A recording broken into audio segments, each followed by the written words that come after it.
एक नवीन सुरुवात स्वतःसाठी. तर आज बाहेर जेवायला गेलो होतो, रविवार असल्यामुळं थाळी खाण्यासाठी. तिथं पण खूप जास्त गर्दी होती म्हणून वेटिंगला बसलो. पप्पा आतमध्ये मेन्यू बघायला गेलेले होते म्हणून आम्ही तीनदा डोकून बघत होतो की आमचे पप्पा कधी येतात.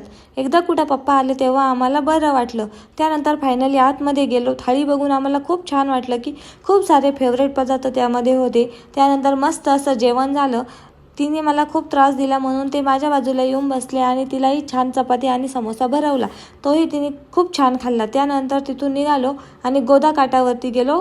तर गोदा काठावरती जायला आम्हाला 10 वाजले होते. खूप छान असं पाण्यात मंदिराचं रिफ्लेक्शन पडलं होतं, ते बघून खूप छान वाटलं मनाला. त्यानंतर खंडोबाचं दर्शन घेतलं. मंदिर बंद होतं पण पुजारी ओळखीचं असल्यामुळे त्याने ओपन करून दिलं. त्यानंतर ते सांगत होते की चंपाषष्ठीला इथं खूप सारी गर्दी होती, तू आली नव्हती. तिथं थोड्या वेळ बसल्यानंतर आम्ही घरी निघालो. घरी यायला आम्हाला जवळजवळ 11 वाजले होते.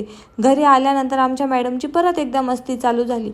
मामाने टेडीला कसं मारायचं हे शिकवलं आणि तेच आम्ही रिपीट करत होतो. जबरदस्ती तिला झोपवलं आणि त्यानंतर आम्ही झोपलो. असा संपला आजचा दिवस. व्हिडिओ जर आवडला तर लाईक करा आणि आपल्या चॅनलला फॉलो करा. बाय.